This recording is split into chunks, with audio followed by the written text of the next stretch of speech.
Am I the a-hole for kicking my brother and his wife out of my mother's funeral?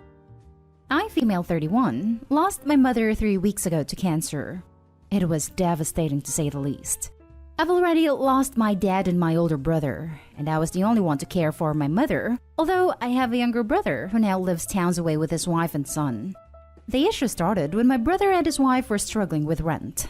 My mother agreed to let them move into my deceased brother's home under one condition, and that is to not throw away any furniture or try to make changes to the house since they were going to stay temporarily.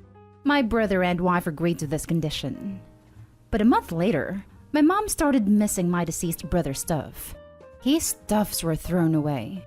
Furniture as well, and my brother's wife changed how the rooms look, claiming the decoration wasn't her style.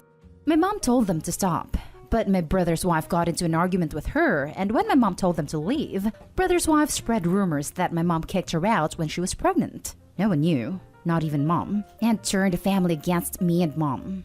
My brother and his wife cut contact. A few months later, my mom reached out, sent letters, and wanted to work it out. But my brother's wife blocked her and called her awful names. She later gave birth to a boy, and we didn't know till we saw a post on Facebook by coincidence. My mom was sick at the time, so she invited them. But sister-in-law refused to let my mom meet her grandbaby. Sent gifts, but were returned later. My mom was devastated knowing she won't see her grandbaby. I tried to talk to my brother, but I too was blocked. My mom passed. That was it. I stopped trying. It was too late. My mom left some fund for her grandbaby and told me to tell him about her when I get the chance. I was shocked to see my brother and his wife arriving to the funeral. I lost it when I saw them. My sister-in-law came to extend her condolences. I got into an argument with her and told them to leave. Sister-in-law said no hard feelings since I'm grieving. But I got mad. I kept yelling at them. My aunt told me to back down, but I insisted. They left, and others agreed with me. But my aunt berated me and said this behavior was disgraceful. She didn't expect this from me and said it was wrong. I feel horrible. My aunt spoke to my brother and she's been trying to get us to meet, but I keep saying no. Now for the top comments. Not an a-hole. Not to be insensitive. They didn't honor her when she was alive, so why are they there to honor her when she's dead? Inheritance? Could also be to save face and try to keep the rest of the family on their side. Not an a-hole. OP, firstly, I am so sorry for what you are going through with losing your mom and having to deal with all this conflict. It is such a crappy position to be in. On the one hand, you have all your grief. Mom's passing, her cancer, and grieving the loss of your brother who is still alive. And the other is filled with your sister-in-law and brother hurting you even more. Your sister-in-law is out of line to say no hard feelings. To hell with her. She wants to be the hero who made amends. No. Not now, not this time. You only have to deal with her when you feel ready. We had a similar conflict with my dad's passing and funeral. My mom and dad's younger brother got into a physical. I kid you not. Fist fight at the funeral. Opie, speaking from experience and a lot of hurt, please make your mental health a priority now. Take time to breathe after losing your mom. Don't allow people, like your sister-in-law, to manipulate you now to do things you don't want to. Your mom's passing is a separate issue from your sister-in-law and her made-up drama. Don't let them use "this is what mom would have wanted" as leverage to get what they want. They cannot speak on her behalf. All the best, Opie. If you need someone to process this with, you're more than welcome to reach out to me.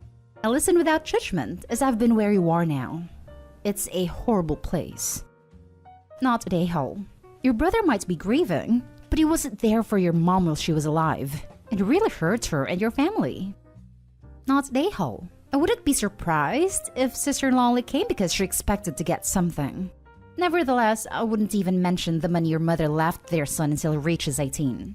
Then give it to him personally. Now for the next story. Am I the a-hole for not wanting to give my cut of my dad's inheritance? We have a complicated history. My dad wasn't a bad guy, but wasn't necessarily a good guy either.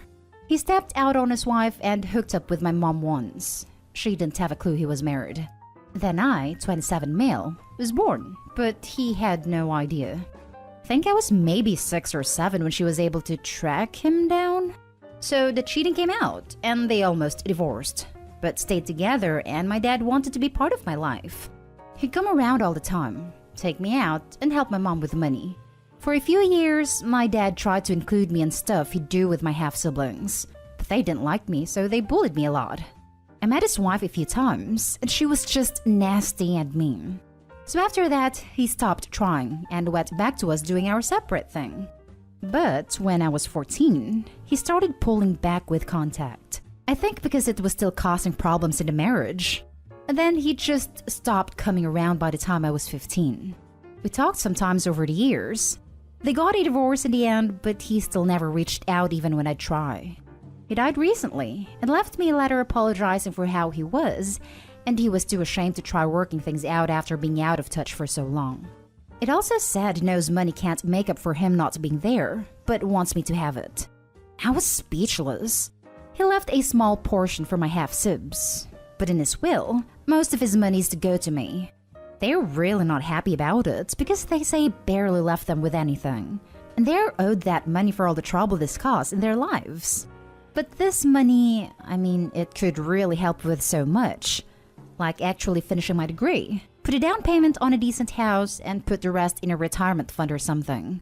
My half-siblings and even their mom are coming down hard and won't stop with the messages because I'm not willing to split what's owed to them since they were his kids too. Don't even want to repeat what they say because it makes me feel horrible. I know they're still mad about the cheating and breaking up the family. This probably feel like another slap in the face to them. It's hard because I want to use this money for my life. But I get that coming into their life as the affair child basically made it fall apart. So I can see why to them it feels like I owe them after everything. Am I the a-hole? Not the a-hole. You owe them literally nothing. Opie's dad knew what he was doing. He left them some money so they can't complain about it not being enough unless they show their true colors by whining and being bratty. I don't think they're wrong to be pissed. Their dad cheats on their mom and ultimately they get divorced. And then the cheating dad leaves his inheritance to the kid conceived by dad? That must sting. Opie isn't an a-hole though. It's not their fault. I agree it probably would hurt. But they were financially supported their whole lives, where it sounds like dad only helped with money for a few years with Opie. I wonder if dad helped the half-siblings with the university or other gifts later in life. This could just be Opie getting his share at the end. Not the a-hole. A will is the will. It's not your fault that he left you the amount he did, and he didn't give more to them. Not the a-hole. Your dad made the decision. The money's yours to do with what you want/wish. They are not entitled or owed anything by you. If anything, this is a karma thing, and the things they did that you probably don't know about is why things ended up the way that they are. Block, ignore, and move on. Sorry for your loss, and good luck. The next story is titled, Am I the a-hole for excluding my brother's kids from some family events? Context. I come from a large family, and it's considered really normal to help out or ask for help. And we often watch each other's kids, pick things up for each other, run errands, etc. I would describe us as laid back and generally low conflict. If people have an issue with something someone does, we usually address it with them privately so as not to embarrass them. The problem? One of my brothers is married to my sister-in-law, and they have kids, all under the age of 7. Sister-in-law has really specific ideas about parenting and what their kids should be allowed to do. She expects us to abide by her rules when her kids are at other family members' houses with the rest of the cousins. If the rules aren't followed, she doesn't say anything directly, but instead sends an email to the person with clear instructions on what they did wrong. The emails read like something from a boss. This happened a number of times over the years, but an event that happened last fall caused the current issues. During COVID, my mom has been babysitting the kids in our pod during the day and helping them with virtual school. Often there are 5+ kids there at a time. One of sister-in-law's rules is that her kids cannot have any food with dyes in it. No allergies, it is a general health thing. My mom forgot and gave one of her kids a popsicle during the day because everyone else was having one. The child was eating it when sister-in-law picked them up, And while she didn't say anything at the time, it was clear she was upset. My mom then received an email that began, "Per our recent discussion, it was my understanding that you understood that child cannot have food with dyes in it." It then contained bullet points suggesting how she could improve. My mother was really insulted. In addition, sister-in-law carbon copied my dad. He went to their house to speak with them, and sister-in-law apologized for her communication style, but pushed back on the dye thing and wanted an apology from my mom. My mom apologized, but also no longer watches their kids regularly by her own choice. Ever since that happened, everyone is pretty cautious around them and their kids. If we are doing something that might violate her rules, we don't invite them. This is honestly most things we do because the stuff she bans, exposure to any form of violence, refined sugar, dyes, yelling, playground equipment above 5 feet, etc., are not things we have issues with, within reason, with our own kids. Recently, my brother asked me and my other siblings about it, and we were honest. We feel like we are walking on eggshells around them. He says she communicates about serious topics through email because of her anxiety disorder. He defends her behavior's mama bear tendencies and thinks we can slowly help her by being patient. We refused. Are we the a-holes for excluding my nieces/nephews? When we have big family get-togethers again, they will always be invited, but not always for other stuff. Edit. Also, just to say, my sister-in-law is often really fun/pleasant. It is really just a parenting issue that she is so controlling about. We never had issues with her before they had kids. Now for the top comments. Not the a-hole. Your brother-in-law is pulling a bait and switch. The issue is not her emails. The issue is her desire to control every single factor in her children's environment because of her anxiety. It's her responsibility to deal with her issues in therapy, and it's not your family's job to help her by being patient. Her husband should be encouraging her to get therapy instead of enabling her. If she has an issue with the food served, she should provide snacks for her children. If she has an issue with the style of play, she should find her own childcare instead of insisting everyone cater to her. Every word of this, she's essentially holding the rest of the family hostage. She's also setting her kids up to go absolutely berserk when they get older. It's well known that overly stifling kids usually leads to a commensurate level of rebellion in the teenage and college years. She may mean well, but she's doing real damage. Not the a-hole. People are entitled to raise their kids how they like, but cannot expect everyone to voluntarily make their lives annoying. Also, a lot of food dyes are natural. Cyanide is all natural too. Not the a-hole. Mama Anxiety Bear needs to go hibernate in cotton wool world because the way she's trying to shelter her kids is unrealistic and will backfire on her one day. I pity these children. Unless you find a coven of other like-minded parents, her kids are going to be incredibly lonely and isolated. Then, when they are finally allowed out into the real world, all hell is going to break loose. Now for the last story. Am I the a-hole for talking to my parents about getting a lock to keep my brother and his wife from going in my room without permission? So for a little context, I, 21 female, am still having to live at home with my parents due to COVID messing up my plans for moving out.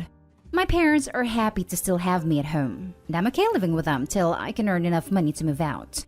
One of my brothers, 26 male, and his wife, 26 female, tend to visit us a lot, which I don't mind. I enjoy seeing my brother. I love him very dearly. And his wife is a really sweet lady who we all get along with really well. However, my brother has a tendency to just walk into my room, whether I am in there or not. He did this before to pet our older cat, who tended to spend most of her time in my room. And I know he loved that cat, but I also did not appreciate him just barging in without warning. He stopped doing this for a while after our old cat passed away. She will forever be missed. But I recently got 2 new kittens from a rescue because I felt like I needed a new cat to help me heal from the loss of my old cat. It has been amazing, but now my brother's tendency of barging in has gotten worse than it was before. I have repeatedly asked him to not barge in, and that if he wants to enter my room, he needs to ask for permission first and respect my answer if I tell him no. He always says sure or okay, but it is clearly in a very dismissive way. His wife will always follow him after getting an ice cream bar from our freezer and just sit on my bed with him eating. It has been 6 months of this routine by now, and I am sick of it. My room is my space to be on my own and recharge and for privacy, and they continually disrespect that. I got fed up this weekend when I was trying to get ready for a date with my boyfriend, and they just barged into my room to pet the kittens who were in there with me.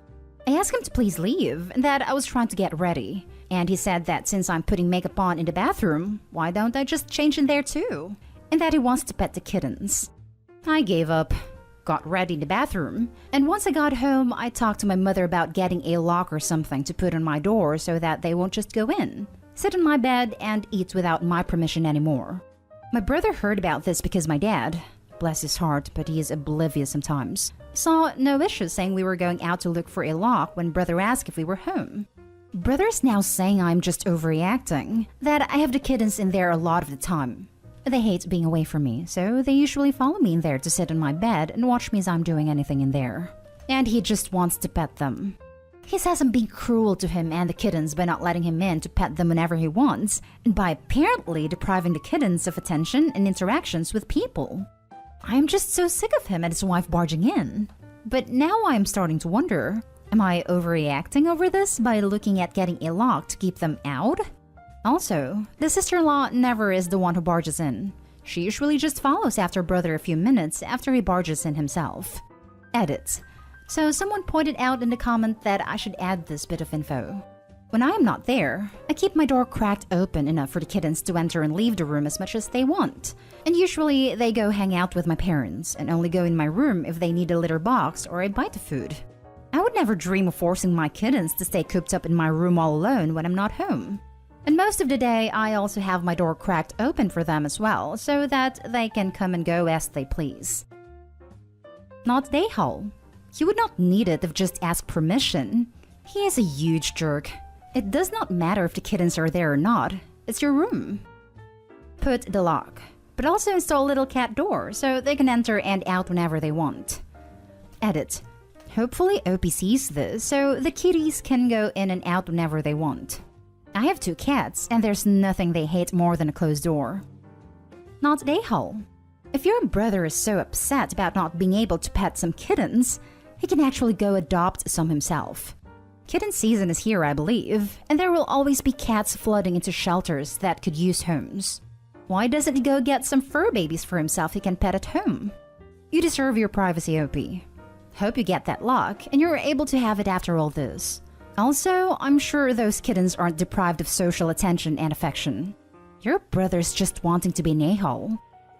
He has an older adopted cat he got about a month ago. Fat orange boy named Ferd, who is super loving and sweet. And he loves that big guy. But I think he misses having playful cats about. I think he's also worried that, since he lives in a trailer at the moment out on a farm, any kittens would not survive out there.